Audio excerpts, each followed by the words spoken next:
Hello students, welcome to Magnet pens.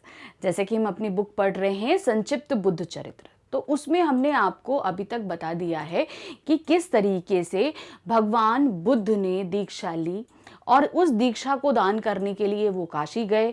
फिर उसके बाद उन्होंने आगे आगे किस तरीके से दीक्षा दान का जो है सिलसिला शुरू रखा। तो अभी तक हम पढ़ते पढ़ते अध्याय 4 तक हम आपके पास में आ चुके हैं। अध्याय 4 है हमारा धर्मचक्र प्रवर्तन, यानी कि वो किस तरीके से अपने धर्म को फैला रहे थे, चीज़ों को सब में बांट रहे थे, चीज़ों को सभी को जो है ज्ञान दे रहे थे। तो ये सारी चीज़ें अभी तक हम देख चुके हैं। अब इसी क्रमांक में हम आपको पहला जो है, जो हमने जो चैप्टर पढ़ रहे हैं धर्मचक्र प्रवर्तन, इसका पार्ट 1 हम आपको दिखा चुके हैं कि उसमें किस तरीके वो काशी गमन गए और दीक्षा दान किया। अब हम आपके सामने लेकर आए हैं इसका पार्ट 2। तो पार्ट 2 में हम क्या देखेंगे? अनाथ पिंडत की दीक्षा, यानी कि ऐसे बहुत से लोग जो बहुत ही कष्ट में थे और उनको दीक्षा दान दिया जाएगा। फिर उसके बाद उनको याद आता है कि हमने ये वादा किया था अपने पिता से और अपने पूर्ववासियों से कि जब मुझे दीक्षा मिल जाएगी, जब मुझे ज्ञान प्राप्त हो जाएगा तो मैं उनसे मिलने आऊंगा। तो फिर वो उनसे मिलने जाते हैं, तो पिता पुत्र का मिलन होता है। फिर उसके बाद जाके वो जेतवन में जगह में निवास करते हैं। तो ये सब चीजें, ये तीनों चीजें हम किस में देंगे? पार्ट 2 में। चलिए पढ़ना शुरू करते हैं। तो इसका पहला जो हमारा टॉपिक आ रहा है वो है अनाथ पिंडत की दीक्षा। एक बार उत्तर की ओर से कौशल देश का एक धनी गृहपति वेणुवन आया। कौशल देश से जब ये आया वेणु, जो क्योंकि अभी तक कहाँ पर थे, वो वेणुवन में निवास कर रहे थे महात्मा जी, क्योंकि उनको दीक्षा प्रदान, मतलब उनको ज्ञान प्राप्त हो चुका था और सबको वो दीक्षा दे रहे थे। तो वो धनी व्यक्ति किससे? महात्मा बुद्ध से मिलने के लिए वेणुवन आया था।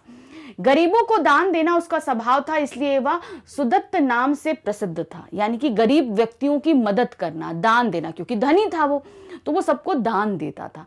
तो वो किसके नाम से प्रसिद्ध था? सुदत्त, यानी कि बहुत अच्छा देना। सुदत्त, दत्त मतलब देना, सु मतलब अच्छा, यानी कि अच्छा देने के नाम से प्रसिद्ध था। जब उसने सुना कि महामुनि यही निवास कर रहे हैं तो उनके निकट गया और उन्हें श्रद्धा पूर्वक प्रणाम किया। मतलब उसके भाव में श्रद्धा थी, क्योंकि वो गरीबों से, जिनको तकलीफ होती थी, दिक्कत होती थी, तो उनके बहुत करीब था, यानी कि उसका दिल जो है वो एकदम साफ था, छल कपट से युक्त नहीं था। तो उसमें मन में श्रद्धा भी बहुत थी। अब कहाँ भगवान बुद्ध, उनके सामने तो वो श्रद्धा अपने आप ही आ जाती है, उनको देख के ही आ जाती है, उनका ऑरा ऐसा होता है, मतलब चारों तरफ उनका ऐसा प्रभाव रहता है। तथागत ने उसका श्रद्धा भाव देखकर कहा, यानी कि उसने जितनी श्रद्धा से नमन किया, तो भगवान बुद्ध ने बोला, हे सौम्य, तुम धर्म को जानते हो। अब भगवान तो भगवान है, वो तो मन की बात जान लेते हैं, तो वो भी जान लिया उन्होंने कि तुम बहुत ही जो हो धर्म प्रदत्त आदमी हो, यानी कि धर्म पर चलने वाले व्यक्ति हो। दर्शन की लालसा से रात्रि के समय भी अपनी निंद्रा को त्याग कर तुम यहाँ आए हो। मतलब तुम मुझसे मिलना चाहते थे तो तुमने रात्रि की निंद्रा तक त्याग दी। मतलब तुम इतना लंबा रास्ता तय कर रहे थे और तुम्हारे अंदर मुझसे मिलने की इतनी ज्यादा लालसा थी कि रात में जब तुम्हें नींद आई, तुमने उस नींद को भी त्याग दिया कि मैं जल्दी से जो है वो तथागत के पास पहुंच जाऊं। इसलिए तुम नैष्ठिक पद के अधिकारी हो, यानी कि बहुत ही उच्च पद होता है, तुम उस पद के अधिकारी हो। आओ तुम उसी परम पद पर दर्शन करो, यानी कि तुम आओ और उसी पद में, मतलब उसी वो मतलब लोगों को अपने पास भी उसी क्रम में बैठालते थे जिसके मन के भाव जैसे होते थे। तो आए और बैठो। निष्काम दान करने से इस लोक में यश और परलोक में उत्तम फल मिलते हैं, अतः तुम दान करो, शील और शिष्टाचार का पालन करो, विषयों की आसक्ति त्याग कर सभी प्रकार के दुखों से मुक्त हो जाओ। तो उन्होंने कहा कि तुम बिना किसी फल के जो है दान धर्म करते हो, तो तुम ऐसे ही अपने आप में, मतलब तुमने बहुत परम पद प्राप्त कर लिया है। जैसे अब तुमसे क्या बोला? शीलता, यानी कि जिसको हम धैर्यता बोलते हैं। हमारे अंदर कुछ हो, हम कितनी देर तक रेजिस्ट कर सकते हैं, हमें गुस्सा नहीं आए तो हम बोलते हैं ना कि मतलब काम कूल, कितनी देर हम काम और कूल रह सकते हैं। वो शिष्टाचार से पालन करो, मतलब जिसके साथ भी व्यवहार करो बहुत ही सभ्य व्यवहार करो, उद्दंड व्यवहार नहीं, तेज बोली नहीं, गलत भाषा नहीं, ऐसा कोई व्यवहार नहीं करो। और विषयों की आसक्ति त्याग कर, मतलब हमने विषय को आपको बताया है पहले, विषय मतलब जो चीजें हमें आसक्त करती हैं अपनी तरफ। जैसे जो फूडी व्यक्ति होता है वो खाने के लिए, मतलब उसने खाना देखा और वो पागल हो गया, तो खाना क्या है, वो विषय है। उसी तरह हर किसी को अलग अलग तरह की चीजों की पसंद होती है, तो वो जिस चीज को भी देखकर आसक्त होता है वो क्या होता है, विषय होता है। तो विषयों की आसक्ति मतलब कोई भी चीज तुमको प्रलोभित ना करने पाए, ये चीजें तुमको ध्यान रखनी है। और दुख से मुक्त हो जाओ। तुम आसक्ति नहीं रखोगे तो किसी भी प्रकार का दुख तुमको नहीं आएगा और तुम मुक्ति प्राप्त कर लोगे।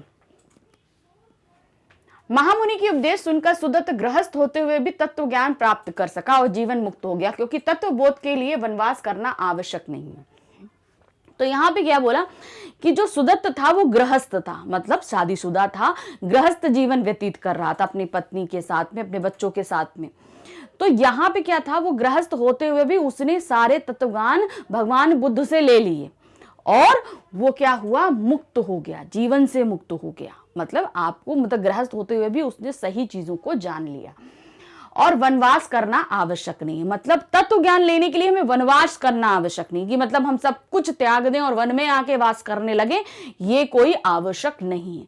गृहस्थ हुआ, वो गृहस्थ में भी रह के उसने तत्व ज्ञान को प्राप्त किया। उसने आदर पूर्वक भगवान बुद्ध से निवेदन किया, मैं श्रावस्ती नगर का निवासी हूं, मैं वहां आपके लिए एक विहार बनाना चाहता हूं। विहार मतलब वो चाहते हैं कि वहां पर आकर महात्मा बुद्ध रहें, मतलब परमानेंट वहीं पर आकर रहें। आप जैसे अनासक्त के लिए वन और राजभवन दोनों ही एक समान है।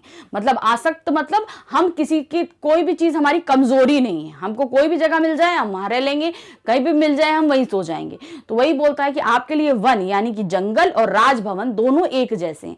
आप वन, राजभवन में भी वन जैसे ले रहोगे और वन में भी आप राजभवन जैसा महसूस करोगे। तो आपके लिए मैं वहां पर एक जगह बनाना चाहता हूं जहां आप आकर रहें, फिर भी मुझ पर दया कर आप वहां पधारें और निवास करें। भगवान बुद्ध ने सुदत्त का अनुरोध स्वीकार किया और अपने एक शिष्य उपतिष्य को उसके साथ भेज दिया। उनका अनुग्रह स्वीकार कर लिया कि ठीक है मैं रहूंगा, और अपना एक शिष्य उनके साथ भेज दिया। सुदत्त और उपतिष्य धीरे धीरे कौशल राज्य की राजधानी श्रावस्ती पहुंचे और विहार बनवाने के लिए उपयुक्त भूमि खोजने लगे कि अब भगवान बुद्ध को रहना है तो उपयुक्त भूमि होनी चाहिए, ताकि आसपास का वातावरण उतना शांत और सौम्य हो। ऐसा थोड़ी ना नगर के बीच में बसा देंगे, तो जगह भी ऐसी होनी चाहिए कि जहां पर भगवान बुद्ध अच्छे से रह सकें, जैसा उनको माहौल पसंद है। अंत में उन्हें मनोहर वृक्षों से भरा जेतवन दिखाई दिया जो उन्हें विहार के लिए उपयुक्त लगा। तो अब जो ढूंढ रहे थे तो उन्हें अंत में कौन सा वन दिखाई दिया, जेतवन, जो बिल्कुल ही जैसा वो चाह रहे थे वैसा उपयुक्त वन था। उन्होंने उस वन के स्वामी के साथ भूमि खरीदने के लिए बातचीत की, कि जो उस वन का स्वामी था उससे कहा कि हम भूमि खरीद लेते हैं। उस वन का स्वामी बड़ा लोभी था, उसने कहा यदि तुम इस भूमि को धन से ढक दो तो भी मैं इसे बेचने के लिए तैयार नहीं हूं। तो वो बहुत लालची था, तो उसने कहा कि तुम ये जितनी जमीन खरीदना चाहते हो उसको पूरा अगर तुम सोने से ढक भी दो, स्वर्ण से ढक भी, धन से ढक भी, जो सारा धन से भर दो, तो भी मैं ये भूमि तुमको नहीं दूंगा। सुदत्त ने उसे समझाया कि मैं यह भूमि विहार बनाने के लिए खरीदना चाहता हूं। वह बड़ी मुश्किल से भूमि बेचने के लिए तैयार हुआ, बहुत धन लेकर उसने वह भूमि बेच दी।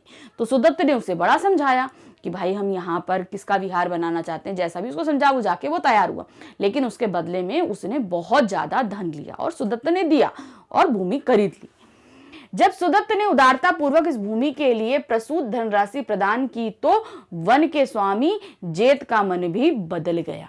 तो अब क्या हुआ, जब सुदत्त ने ये भूमि खरीदी और जितनी जरूरत थी उससे ज्यादा धन प्रदान किया, तो जब ये सारी काम हुए तो क्या है ना, जो जेत था, जो जेतवन का स्वामी था जेत, उसका मन भी परिवर्तित हो गया। मतलब वो एक लोभी व्यक्ति था लेकिन उसका मन भी परिवर्तित हो गया। मतलब अब वो लालची नहीं रहा, उसके भी समझ में आने लगा कि हाँ ये कोई जरूर अच्छे लोग हैं।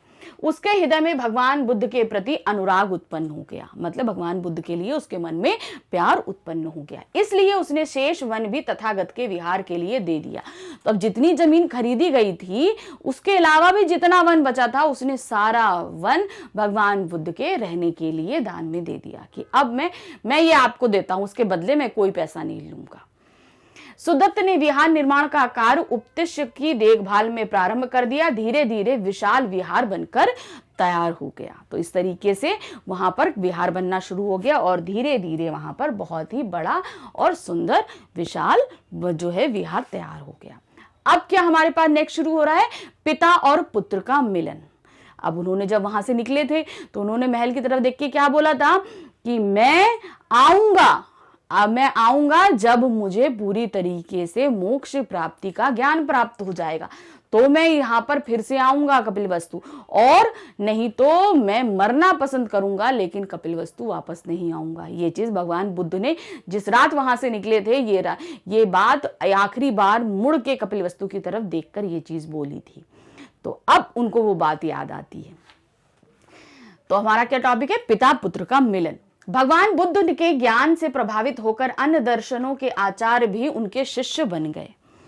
उनके धर्म का प्रचार प्रसार होता चला गया। वे काफी समय तक राजगृह में निवास करते रहे। तो राजगृह में निवास कर रहे थे कहाँ, राजा बिंबिसार के महल के पास में जो था ना, वहां पर वो निवास कर रहे थे। एक दिन उन्हें याद आया कि उन्होंने अपने पिता के मंत्रियों को वचन दिया था कि ज्ञान प्राप्त करके वे कपिलवस्तु लौटेंगे। इसलिए उन्होंने अपने पिता शुद्धोधन के राज्य में जाने का विचार किया कि अब मैं वहां जाता हूं, और अनेक शिष्यों के साथ राजगृह से कपिलवस्तु की ओर प्रस्थान कर दिया। जब उन्हें याद आया तो उन्होंने बहुत से शिष्यों को लिया और वो कपिलवस्तु की तरफ चल दिए। कुछ दिनों में वे अपनी शिष्य मंडली के साथ अपने पिता की नगरी के समीप पहुंचे। कहां पहुंच गए, पिता की नगरी। पिता की नगरी क्या थी, कपिलवस्तु, क्योंकि अब वो उनकी नगरी नहीं हो चुकी, क्योंकि वो तो सब कुछ त्याग कर चुके थे। तो अब ये उनकी नगरी नहीं थी, ये अभी तक उनके पिता शुद्धोधन की नगरी थी।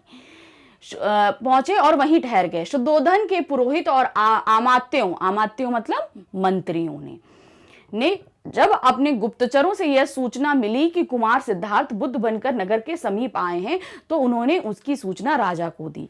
तो जब मंत्रियों और राजपुरोहितों को यह पता चला कि जो राजकुमार सिद्धार्थ थे अब उन्होंने ज्ञान प्राप्त कर लिया है और वो बुद्ध बन गए हैं, और बुद्ध बन के अब वो कहाँ, कपिलवस्तु के बाहर तक आ चुके हैं, तो ये सूचना उन्होंने किसको दी, राजा शुद्धोधन को।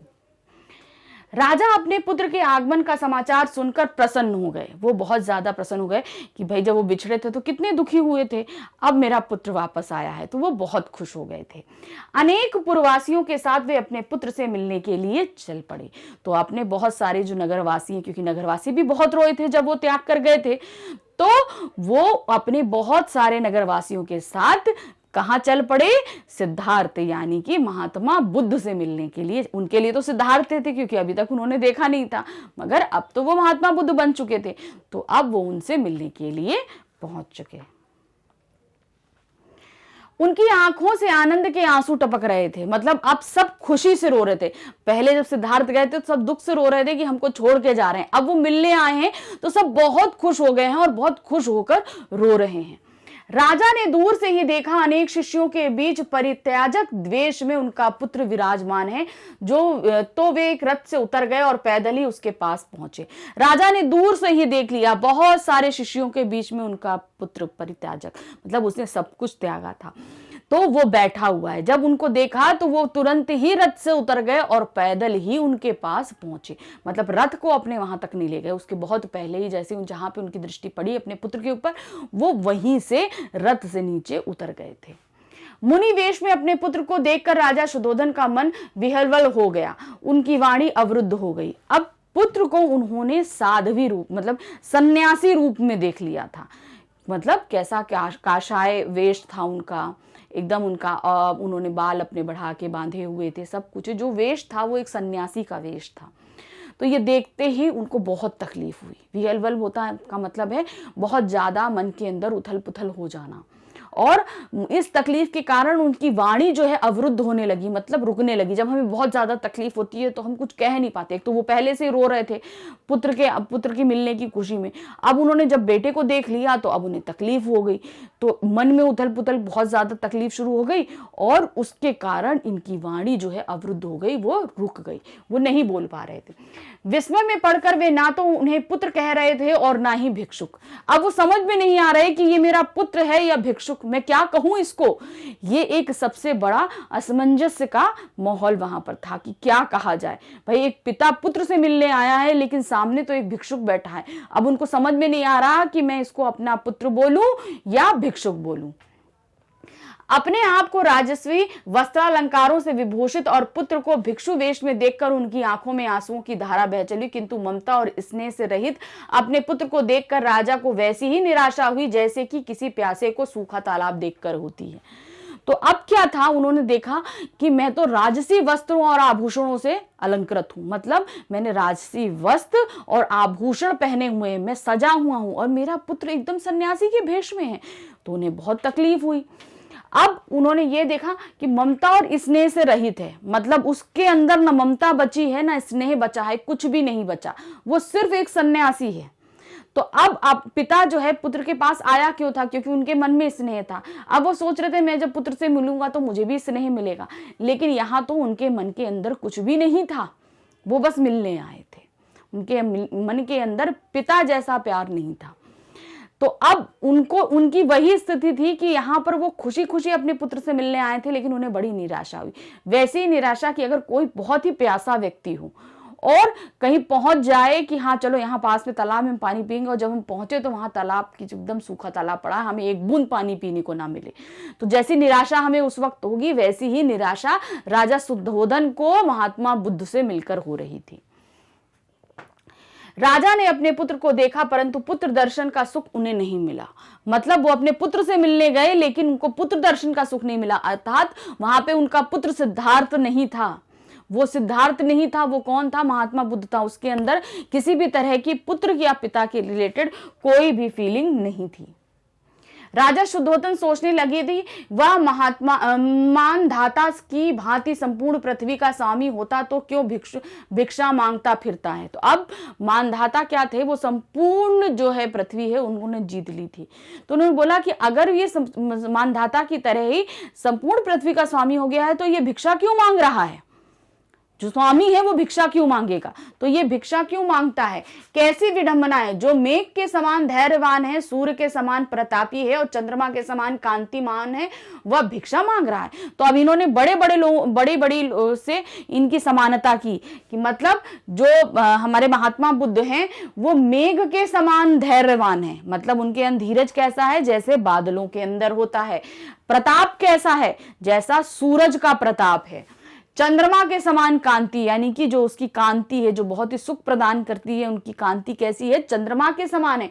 और ऐसा व्यक्ति भिक्षा मांग रहा है, कितनी बड़ी विडंबना, मतलब ऐसा नहीं होना चाहिए पर हो रहा है। भगवान बुद्ध ने अपने पिता को देखा, उनके मनोभावों को समझा और अनुभव किया कि वे अभी भी उन्हें अपना ही पुत्र मान रहे हैं। अब वो तो महात्मा बुद्ध हैं, वो तो देखते ही समझ गए कि उनके मन में क्या चल रहा है। वो समझ गए कि इनके मन में निराशा आ गई है और वो अभी भी मुझे अपना पुत्र ही मान रहे हैं, जबकि मेरे अंदर उनका पुत्र अब निवास नहीं करता। तो अब वो बहुत निराश हैं। अतः उनके भ्रम के निवारण के लिए उन्होंने कुछ चमत्कार किए। मतलब अब वो बताएं कि अब मतलब उनके अंदर का अब ये भ्रम तोड़ना था उनको कि अब ये पुत्र नहीं है। तो उन्होंने तरह तरह के चमत्कार करने शुरू कर दिए। उनके यौगिक चमत्कारों से पिता बड़े प्रभावित हुए और आनंदित हुए। फिर सूर्य के समान स्थिर होकर तथागत ने राजा शुद्धोधन को धर्मोपदेश दिए। फिर राजा शुद्धोधन को उन्होंने धर्म से रिलेटेड उपदेश देना शुरू किया। क्या उन्होंने कहा, हे राजन, अब आपको किसी प्रकार का शोक नहीं करना चाहिए। अभी तक आप शोक कर रहे थे कि आपका पुत्र चला गया, लेकिन अब आपको कोई शोक नहीं करना चाहिए। आप अब पुत्र प्रेम त्याग कर धर्म के आनंद का अनुभव कीजिए। मतलब अब आपके अंदर जो अभी तक पुत्र प्रेम से आप परेशान थे, जो भी था, अब आप उस पुत्र प्रेम को त्याग दीजिए और अब धर्म के शरण में आ जाइए, धर्म का आनंद लीजिए। आप उस बोधि स्वरूप अमृत को ग्रहण कीजिए जो आज तक किसी पुत्र ने अपने पिता को नहीं दिया। तो मैं आपको अब वो ज्ञान देना चाहता हूं और उसको ग्रहण करिए जो अभी तक किसी भी पुत्र ने अपने पिता को नहीं दिया। पिता पुत्र को देता है मगर पुत्र ने कभी भी आज तक अपने पिता को नहीं दिया। मैं आपको अब वो ज्ञान देना चाहता हूं। उन्होंने अपने पिता को समझाया यह सारा संसार कर्म से बंधा है, अतः आप कर्म का स्वभाव, कर्म का कारण, कर्म का विपाक यानी कि फल और कर्म का आश्रय, इन चारों के रहस्यों को समझिए, क्योंकि कर्म ही है जो मृत्यु के बाद भी मनुष्य का अनुगमन करता है। अब हम बताते हैं कर्म यानी कि जो कार्य हम कर रहे हैं उससे रिलेटेड उन्होंने उपदेश दिया। क्या बोला कि कर्म से बंधा है, जो कार्य हम कर रहे हैं हम इसी से ही बंधे हुए हैं।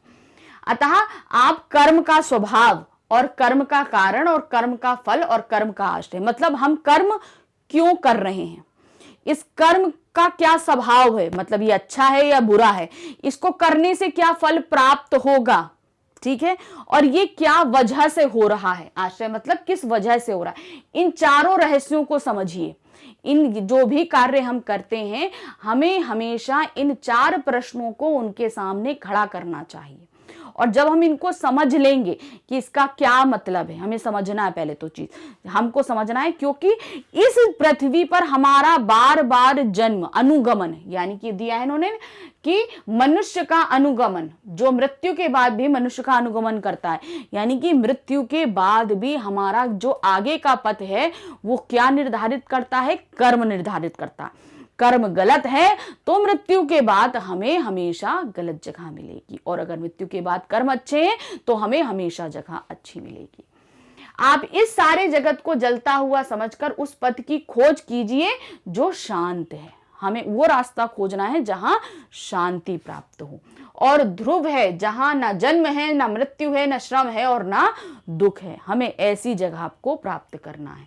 तथागत के चमत्कारों को देखकर, उसके उपदेशों को सुनकर राजा शुद्धोधन का चित्त शुद्ध हो गया। जब उनके सारे चीजों को सुना तो शुद्धोधन के मन में जो इतनी ज्यादा परेशानियां उथल पुथल चल रही थी, उनका मन शांत हो गया एकदम और शुद्ध हो गया। जो अभी तक अपने पुत्र के प्रेम में बिलख रहे थे, अब वो प्रेम की जगह धर्म आ चुका था। वे रोमांचित हो गए। उन्होंने हाथ जोड़कर तथागत से निवेदन किया, हे आर्य, आज मैं धन्य हो गया। ये जब मान लिया तो शुद्धोधन ने हाथ जोड़कर बोला कि मैं आपकी बातों को सुनकर बहुत अत्यधिक धन्य हो गया हूं। आपने कृपा कर मुझे मोह से मुक्त किया है। हे तात, आपका जन्म सफल हो।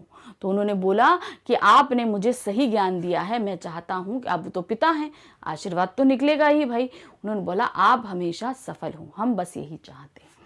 अब मैं सचमुच पुत्रवान हूं। आपने राजलक्ष्मी और स्वजनों का त्याग किया, दुष्कर तप किया और मुझ पर कृपा की, यह सब उचित ही है। तो आपने अपनी पत्नी का त्याग किया था, अपनों का त्याग किया था, बहुत कठोर तप किया, तब जाकर आपने जो ज्ञान प्राप्त किया और मुझे इसकी शरण में लिया, मैं अब धन्य हो गया।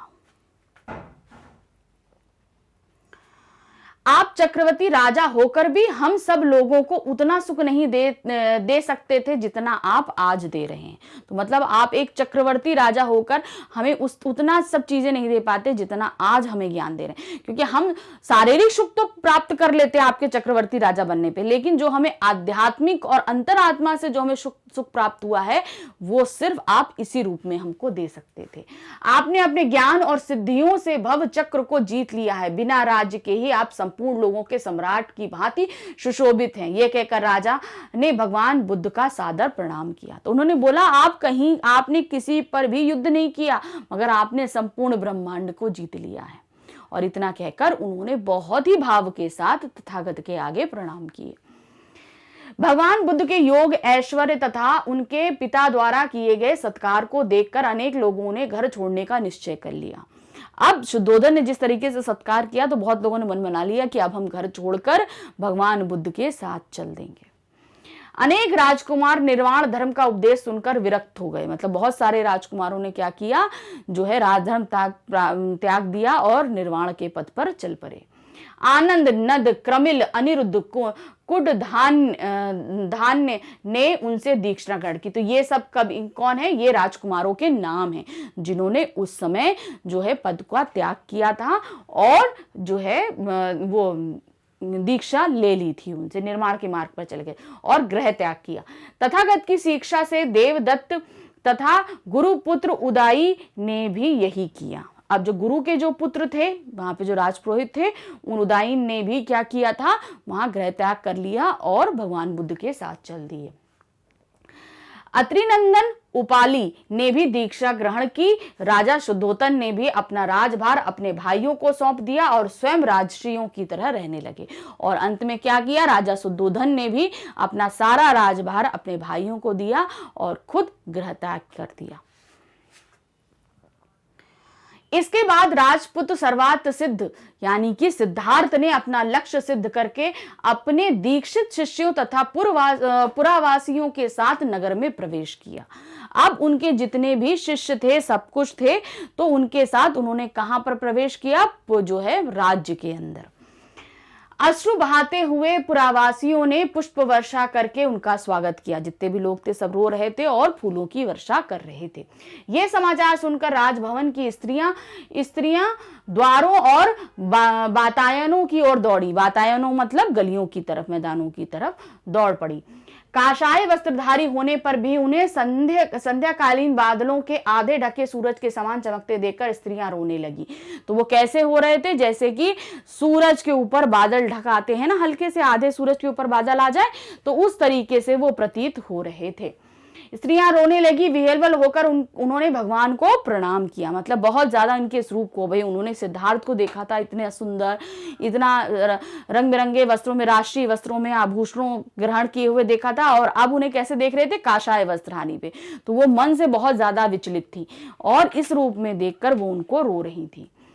राजभवन की स्त्रियां अपने राजकुमार को मुनिवेश में देखकर तरह तरह से विलाप कर रही थी। मतलब वो भी, राजमहल में भी बहुत सारी स्त्रियां थी जो उनके साथ रहती थी, वो भी सब बहुत बुरी तरीके से विलाप कर रही थी।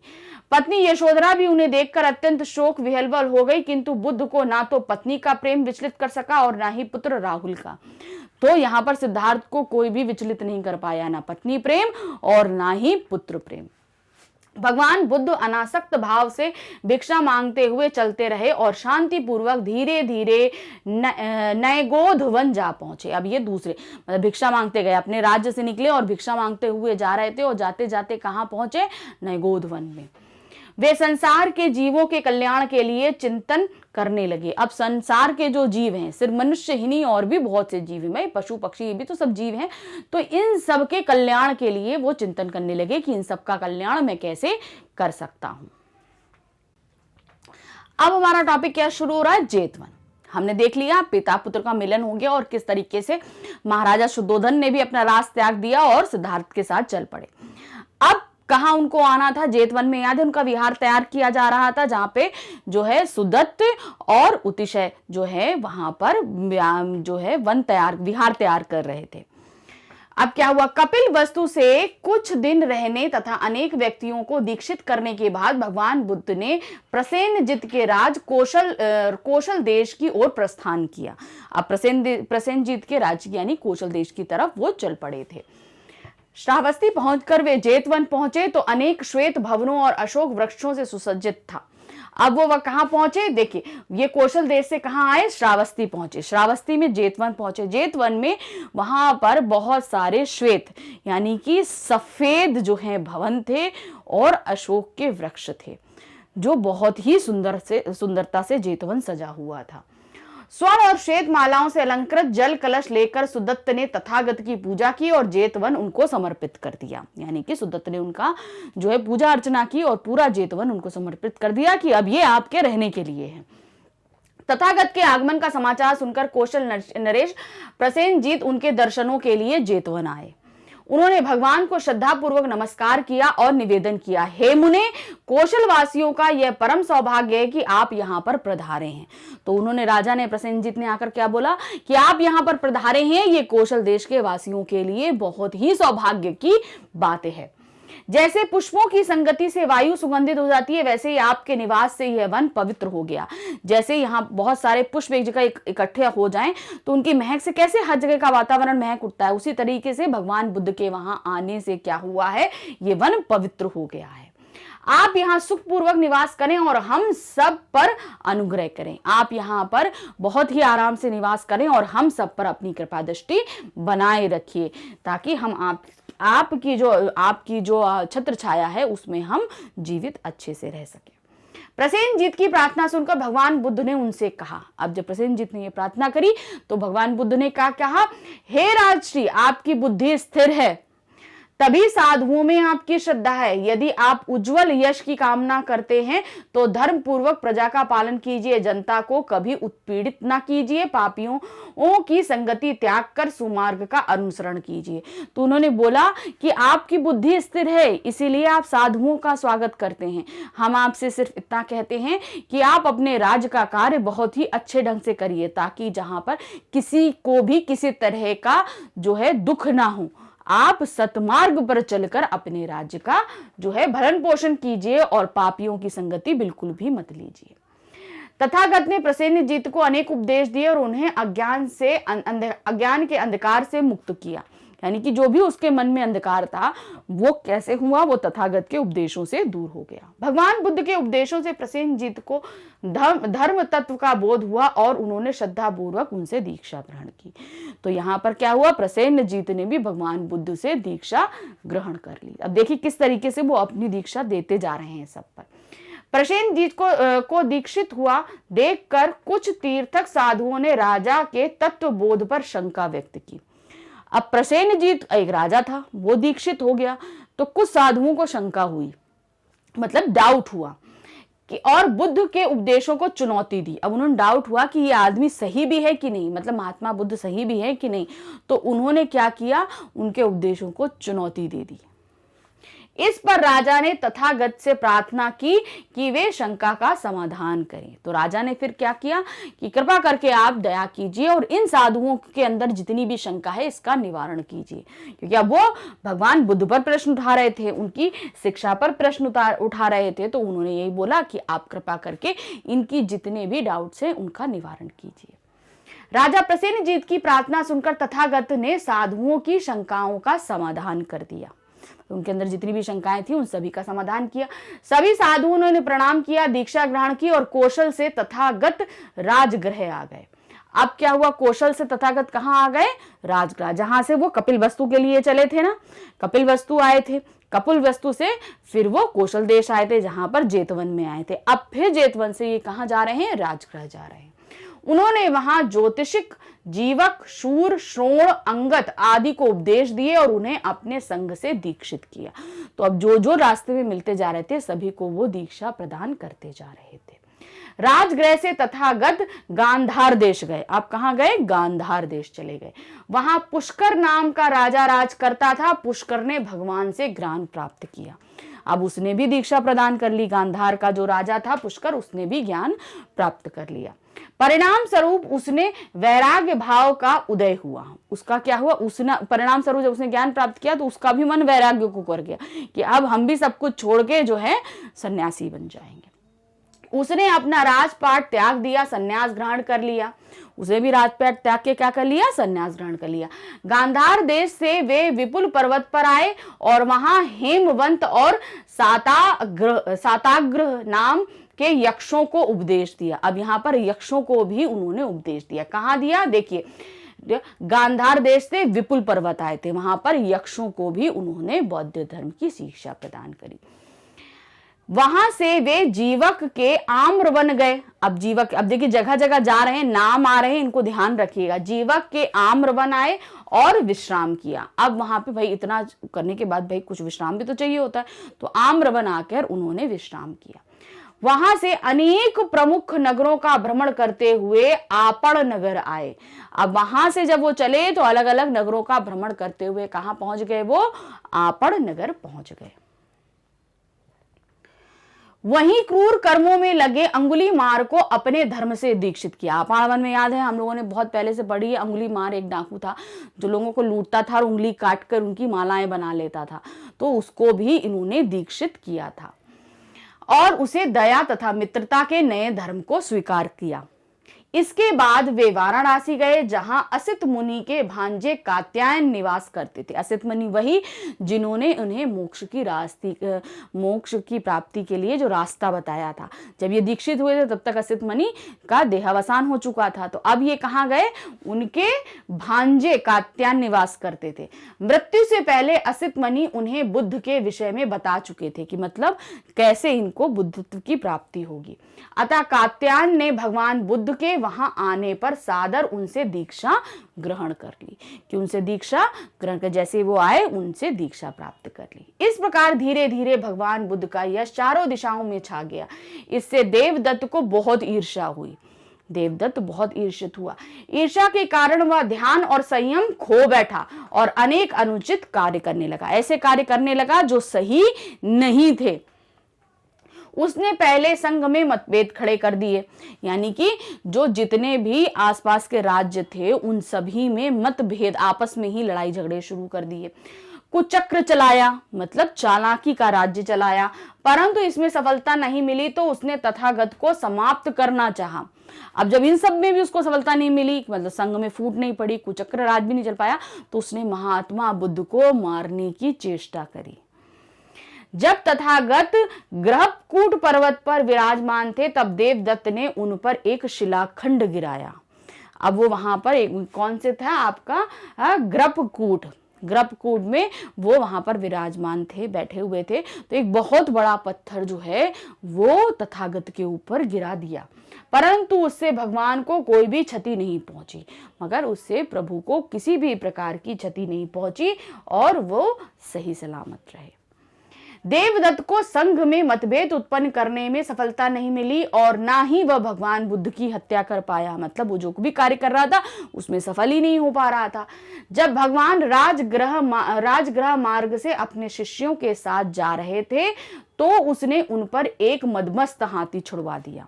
अब क्या हुआ देखो, भगवान राजगृह के मार्ग पर, राजगृह जहां पर वो रह रहे थे, वन था, वहां पर जब रह रहे थे, जा रहे थे, तो उसने क्या किया, रास्ते में एक मदमस्त सा हाथी छोड़ दिया।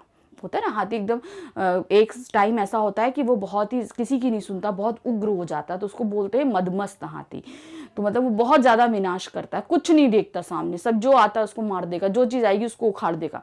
तो ऐसा हाथी जो है उनके मार्ग में छोड़ दिया। प्रलयकालीन काले बादलों जैसा हाथी आंधी की तरह दौड़ता हुआ राजपथ पर आ रहा था। तो वो हाथी इतनी बुरी तरीके से मदमस्त था कि जो कुछ भी पड़ रहा था वो सब कुछ उखाड़ता हुआ सीधे चलता चला आ रहा था। जो भी उसके मार्ग में आता वह उसे मारने दौड़ता। चारों ओर हाहाकार मच गया। उधर से शिष्यों के साथ भगवान बुद्ध को आता देखा तो लोग चिल्लाने लगे तथा उन्हें बचाने के लिए दौड़ने लगे, परंतु कोई भी हाथी के पास नहीं जा सकता था। भाई हाथी दुख रहा था, कैसे कोई इसको रोक लेगा। तो सभी चिल्लाने लगे महात्मा बुद्ध को रास्ते से हटा दें, लेकिन महात्मा बुद्ध वो तो ना हटे। तथागत की हत्या के लिए वह हाथी उसी ओर आ रहा था जिस ओर से वे आ रहे थे, मतलब जिस रास्ते पे तथागत यानी महात्मा बुद्ध जा रहे थे उसी रास्ते पर ही वो हाथी चलता चला आ रहा था। अट्टालिकाओं से स्त्रियां और दूर खड़े अन्य पुरुष चिल्ला चिल्लाकर उन्हें रोकना चाहते। अट्टालिकाएं मतलब छतों पे खड़ी हुई स्त्रियां और बहुत से लोग चिल्ला चिल्लाकर उन्हें रोक रहे थे, परंतु तथागत शांत और निर्विकार भाव से आगे बढ़ते जा रहे थे। दूर से ही मदमस्त हाथी को आते देखकर पीछे पीछे चलने वाले अनेक शिष्य भाग गए और तथागत क्या थे, बिना किसी चिंता के शांत भाव से चलते जा रहे थे, मगर उनके पीछे जितने शिष्य चल रहे थे वो सभी डरकर भाग गए थे। सिर्फ कौन बचे थे, उनके प्रिय शिष्य आनंद। परंतु बुद्ध आगे बढ़ते ही गए, उनके पीछे केवल उनके परम शिष्य आनंद चलते गए। जैसे वस्तु की प्रकृति वस्तु के साथ रहती है वैसे ही आनंद उनके साथ थे। यानी कि कोई वस्तु अगर हम लेते हैं तो वो उसकी प्रकृति मतलब वो कैसा रिएक्ट करेगी वो चीज हमेशा उसके साथ रहती है। अब एक बॉक्स है, बॉक्स खोलेंगे तो उसका ढक्कन एकदम से ही खुलेगा ना, तो वो उसकी प्रकृति होती है। उसी तरीके से वो जैसे हर चीज की प्रकृति उसके साथ रहती है वैसे ही तथागत के साथ आनंद थे। भगवान बुद्ध को सामने देखकर मदोन्मत्त हाथी एकदम शांत और स्वस्थ हो गया। मतलब हाथी जैसे उनके सामने आया वो एकदम शांत हो गया और भगवान के सामने सिर झुकाकर बैठ गया। भगवान ने उस हाथी को स्पर्श किया और उसे उपदेश दिए। भगवान ने उसको हाथी से ऐसे हाथ को छुआ और उसे चुपचाप उपदेश दिए और वो चुपचाप जैसे एक शिष्य बैठता है वो वैसे बैठ गया। हे गजराज, निरपराध प्राणियों को की क्यों हत्या कर रहे हो? उससे तो दुखी होगा, किसी को कष्ट मत दो। मतलब तुम अगर बिना अपराध किए लोगों को मारोगे तो उससे तुम्हें कोई फायदा नहीं होगा, तो उल्टा तुम्ही को कष्ट होगा। तथागत को देखकर उनके उपदेश सुनकर हाथी ने शिष्य के समान उन्हें प्रणाम किया। शिष्य की तरह उनको प्रणाम किया। यह देखकर सभी लोग भगवान बुद्ध और हाथी को घेरकर चारों ओर खड़े हो गए और उनकी प्रशंसा करने लगे। जिनके हृदय में धर्म के लिए कोई श्रद्धा नहीं थी, उनके हृदय में श्रद्धा उत्पन्न हो गई, और जिनके हृदय में थोड़ी श्रद्धा थी वह और भी दृढ़ हो गए। तो इस तरीके से हमने जेतवन का आपको पूरा वक्तव्य पढ़कर सुनाया। तो ये हमारा जो पार्ट 2 हम शूट कर रहे थे, ये हमारा यहाँ पर खत्म होता है। इसके इसी पार्ट का हम पार्ट 3 लेकर आपके थोड़ी देर हम बाद उपस्थित होंगे। तो और ये पार्ट हम कंप्लीट करेंगे। उस पार्ट में हम इसके प्रश्न उत्तरों को भी देखेंगे। बस थोड़ा सा इंतजार करिए, हम लेकर अभी आपके सामने उपस्थित होते हैं। Thank you, bye.